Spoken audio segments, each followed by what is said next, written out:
There are people who walk through the world differently. Not better, not worse, just differently. They pause where others rush. They notice what others overlook.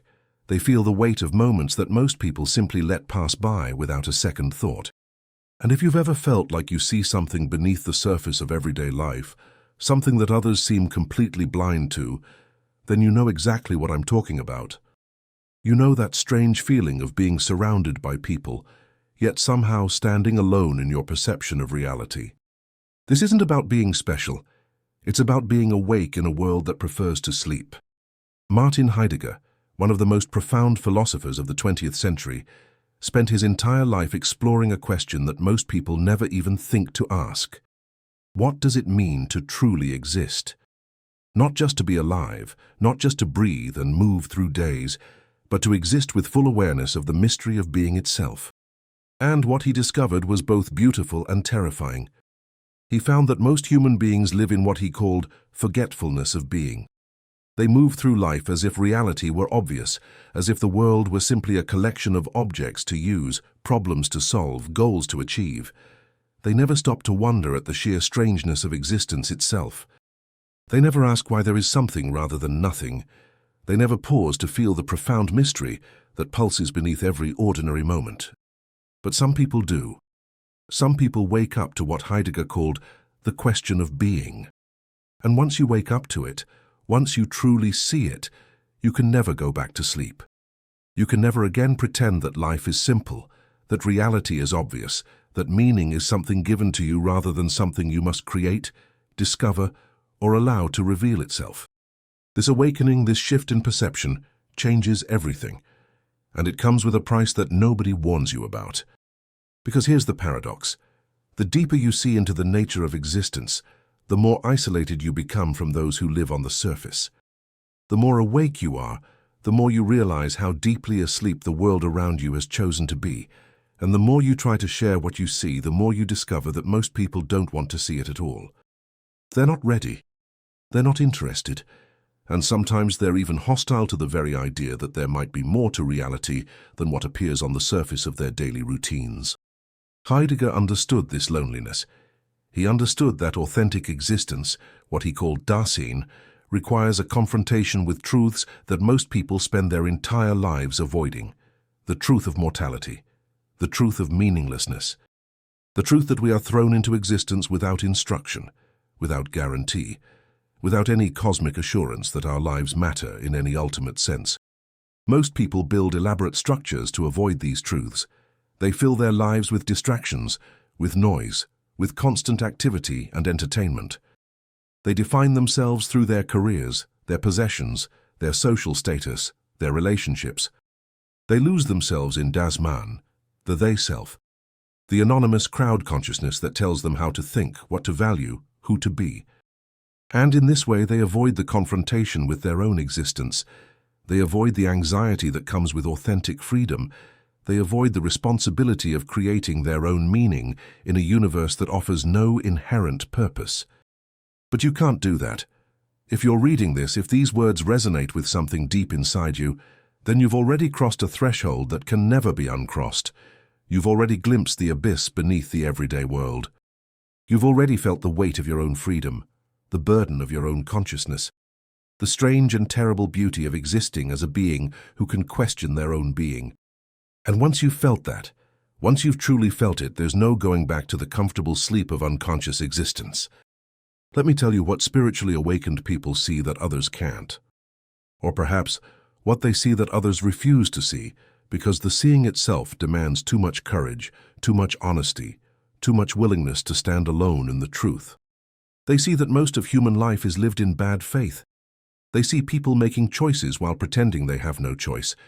They see individuals clinging to identities that were handed to them by culture, family, circumstance, while claiming these identities as their authentic selves. They see the desperate busyness that people use to avoid silence, the constant noise they create to drown out the whisper of their own deeper questions. They see that what society calls normal is often just a collective agreement to avoid certain uncomfortable truths, that what culture calls success is frequently just a distraction from the real work of becoming who you truly are, that what most people call happiness is often just the temporary absence of the anxiety that comes from confronting existence directly. And they see something even more disturbing.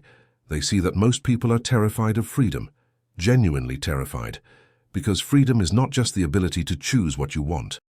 True freedom, existential freedom, is the recognition that you are responsible for creating the meaning of your own life in a universe that provides no blueprint, no instruction manual, no cosmic guarantee that you're doing it right. This is what Heidegger meant by thrownness. You are thrown into existence. You didn't choose to be born. You didn't choose your historical moment, your body, your initial circumstances, but you are here.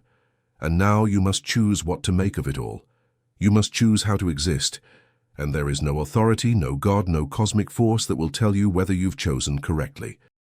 This is the terror that most people cannot face. And so they flee into inauthenticity.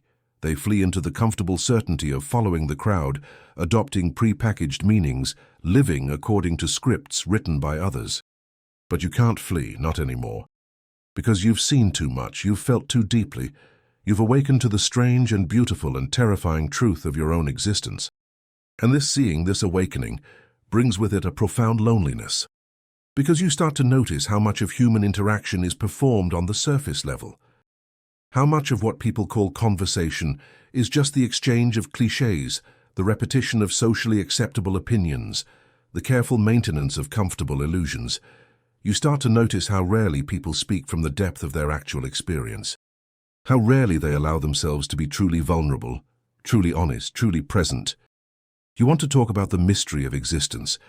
They want to talk about the weather, about celebrities, about trivial dramas that feel important only because they fill the silence that would otherwise force them to confront the deeper questions they're avoiding. You want to explore the edges of consciousness, to question fundamental assumptions, to investigate the nature of reality itself. They want you to be normal, to lighten up, to stop being so intense or so philosophical or so serious. And so you learn to hide. You learn to play the game. You learn to engage in surface-level conversation while a whole universe of deeper perception remains unspoken within you. You learn to wear a mask of normalcy while your actual experience of reality grows increasingly distant from what others seem to experience. This is the price of awakening. This is what they don't tell you when you first begin the journey of spiritual and philosophical exploration. They tell you about enlightenment, about peace, about transcendence. But they don't tell you about the years of loneliness. They don't tell you about the feeling of being a stranger in your own culture, your own family, sometimes even in your own life. They don't tell you about the nights when you lie awake, surrounded by a world that seems to be dreaming while you alone remain awake. About the moments when you're in a crowded room, laughing at jokes that don't reach you, participating in conversations that feel like elaborate performances of normalcy, all while carrying within you a depth of perception that has no outlet, no expression, no witness. You begin to understand what Heidegger meant when he spoke of thrownness and fallenness. You are thrown into a world not of your making, and you watch as others fall into the everyday world of distractions and predetermined meanings. But you cannot fall. Something within you refuses. Something keeps pulling you back to the question, to the mystery, to the uncomfortable awareness that won't let you rest in easy answers. And here's what makes it even more difficult. You start to see the mechanisms of this collective sleep. You see how language itself conspires to keep people on the surface. How the conversations we're taught to have, the questions we're encouraged to ask, the concerns we're supposed to care about, all of them carefully circumscribe a safe territory of consciousness that never approaches the deeper waters where real questions live. You notice how quickly conversations are redirected when they approach anything too real, too raw, too close to the bone of existence itself. Someone begins to express a genuine existential concern, and within moments, someone else jumps in with a joke, a platitude, a reassurance, anything to pull the conversation back to safer ground. You see how people use work, relationships, entertainment, even their own suffering as shields against the deeper encounter with being. They're not lazy. They're not stupid. They're not lacking in complexity. They're protecting themselves. They're maintaining a carefully constructed barrier between themselves and the abyss of meaninglessness that Heidegger knew lies at the heart of existence. And you can't blame them, because once you've looked into that abyss, once you've felt the groundlessness of existence, the weight of absolute freedom, the responsibility of creating meaning in a meaningless universe, you understand why most people choose to look away. But you can't look away, not anymore. There's a particular kind of exhaustion that comes with this awakening. It's not the tiredness of physical labor or even mental effort. It's the exhaustion of constantly translating your experience into a language that others can tolerate, of constantly moderating your depth to match the shallow waters where others feel comfortable swimming, of constantly pretending that you don't see what you see, don't feel what you feel, don't know what you know. You find yourself in meetings, at parties, in casual encounters, and you're performing. You're playing the role of someone who cares about the things you're supposed to care about, who is moved by the things that are supposed to move you, who finds meaning in the places where meaning is supposed to reside. And underneath this performance, underneath this mask, there is a vast ocean of perception, of feeling, of awareness that has nowhere to go. You carry within you entire worlds of thought and insight and question that will never be spoken, because there is no language for them, no audience for them, no container that can hold them. This is the hidden cost of consciousness. This is the burden that the spiritually awakened carry in silence. You watch people pursue goals that seem hollow to you, accumulate possessions that mean nothing to you, obsess over status and recognition that feel like elaborate games played by children who don't yet realize they're playing games. And you can't tell them, you can't wake them up, because they don't want to be awakened. They want comfort, they want certainty, they want the reassurance that their lives matter, that their choices are meaningful, that their existence serves some purpose in the grand scheme of things. And you know, with a clarity that is both gift and curse, that there is no grand scheme. There is only the meaning we create through the quality of our presence, through the authenticity of our choices, through the courage of our confrontation with the groundless ground of existence itself. Heidegger understood that this awakening, this movement toward authenticity, requires what he called anticipatory resoluteness. It requires you to live with full awareness of your own finitude, your own mortality, the fact that you are a being toward death, moving always toward your own end. And when you live with this awareness, when you truly integrate it, something shifts. The trivial concerns that consume most people's attention reveal themselves as the distractions they are. The desperate need for validation, for security, for permanence, all of it becomes transparent. You see it for what it is, a defense against the anxiety of existence itself. But this seeing doesn't make you superior. It doesn't make you better than those who remain asleep. It just makes you different. It makes you alone in a way that no amount of company can remedy. Because the loneliness of the spiritually awakened is not the loneliness of isolation. It's the loneliness of seeing what others refuse to see, of feeling what others defend against feeling, of knowing what others spend their entire lives trying not to know. Heidegger called this the call of conscience. It's the voice within you that refuses to let you settle for inauthenticity. It's the part of you that knows when you're lying to yourself, when you're betraying your own deeper truth, when you're living according to someone else's definition of who you should be. And once you hear that call, once you truly hear it, it never stops calling. It haunts you in your moments of conformity. It troubles you in your moments of distraction. It pulls at you whenever you try to lose yourself in the comfortable numbness that others seem to inhabit so easily. But here's what's crucial to understand. This loneliness, this alienation, is not a sign that something is wrong with you. It's not a symptom of depression or dysfunction or some psychological disorder that needs to be fixed with medication and therapy. It's the natural consequence of seeing more clearly than others see. It's the inevitable result of refusing to participate in the collective denial that characterizes so much of human civilization. And while it's painful, while it's difficult, while it sometimes feels unbearable, it's also the doorway to something extraordinarily precious, authentic existence. Because here's what else spiritually awakened people see that others can't. They see that beneath all the fear, beneath all the distraction, beneath all the desperate attempts to create permanent meaning in an impermanent world, there is something profoundly beautiful about existence itself. They see that the very impermanence that terrifies others is what makes every moment precious. They see that the very uncertainty that others try to eliminate is what makes genuine choice possible. They see that the very groundlessness that creates anxiety is also what creates freedom. Heidegger spoke of being toward death, the recognition that we are finite beings living in time, moving always toward our own end. For most people, this is the ultimate horror, the thing to be denied, avoided, forgotten at all costs. But for those who are truly awake, death becomes not an ending to be feared, but a horizon that gives shape and urgency to life. When you truly accept your own mortality, when you integrate the reality of your finitude into your daily consciousness, something remarkable happens. You stop wasting time, you stop pretending, you stop living according to scripts written by people who will never have to face the consequences of your choices. You begin to live with what Heidegger called resoluteness. You begin to take full responsibility for your existence. You begin to create meaning, not by discovering some pre-existing cosmic purpose, but by living with integrity, with presence, with authenticity. And this is where the transformation occurs. This is where the burden of awakening becomes the gift of awakening. Because you realize that you don't need others to understand you in order to live authentically. You realize that your perception, your awareness, your consciousness is not something to be hidden or apologized for, but something to be honored and inhabited fully.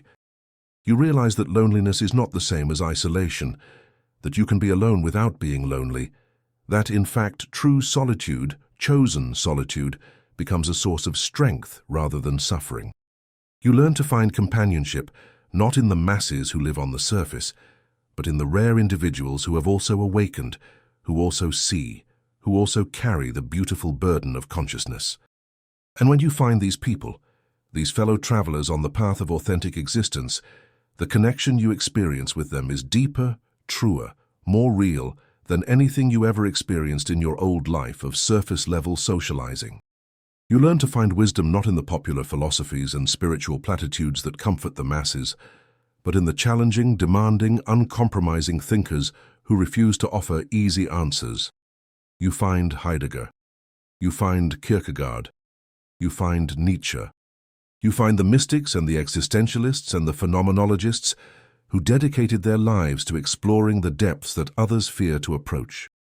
And you learn something that changes everything. You learn that the goal is not to make others see what you see. The goal is not to wake up the sleeping masses. The goal is not to be understood or accepted or validated by a world that has chosen unconsciousness.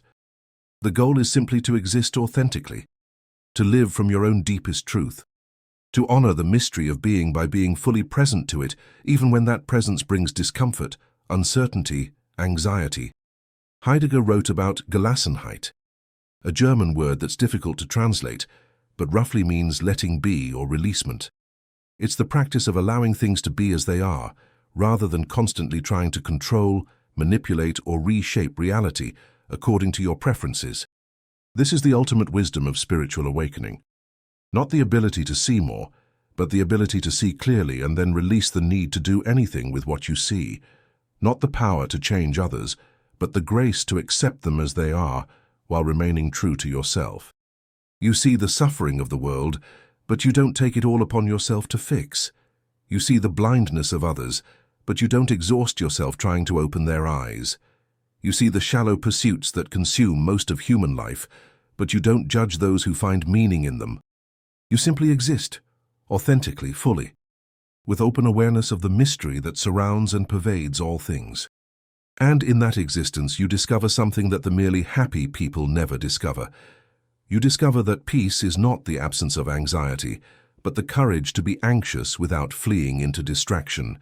You discover that joy is not the absence of sadness, but the capacity to feel fully, to be present to the entire spectrum of human experience. You discover that meaning is not something you find, but something that emerges from the practice of living with awareness, intention, and integrity. This is what it means to be spiritually awakened in a world that prefers sleep. This is what it means to see what others cannot or will not see. This is the burden and the gift, the loneliness and the liberation, the suffering and the transcendence. You will never again fit comfortably into the ordinary world. You will never again be able to lose yourself completely in trivial pursuits. You will never again experience the simple, uncomplicated contentment of those who never question, who never doubt, who never look beneath the surface. But you will experience something more valuable. You will experience the richness of authentic existence. You will know the profound satisfaction of living from your own truth rather than from borrowed scripts. You will taste the strange and beautiful freedom that comes from accepting responsibility for your own being. And on the days when the loneliness weighs heavy, when you look around at a world that seems content with illusion, and you wonder if you've made a terrible mistake by waking up, remember this. Consciousness is not a curse. Awareness is not a disease. Depth is not a disorder. You are not broken because you see more deeply. You are not damaged because you feel more intensely. You are not dysfunctional because you question more thoroughly. You are awake, and awakeness, for all its difficulties, is infinitely more valuable than the most comfortable sleep. There is a moment in Heidegger's work where he speaks of the clearing, a space of openness where being can reveal itself. For most people, consciousness is cluttered with concerns, with worries, with the constant noise of the they-self telling them what to think and how to be. But for those who have awakened, consciousness becomes a clearing, a space of openness, a readiness to receive whatever truth wishes to reveal itself without the need to immediately categorize it, control it, or make it fit into existing frameworks. This is the gift you've been given. This is what your years of questioning, your periods of loneliness, your struggles with alienation have all been preparing you for. You are a clearing in which being can reveal itself.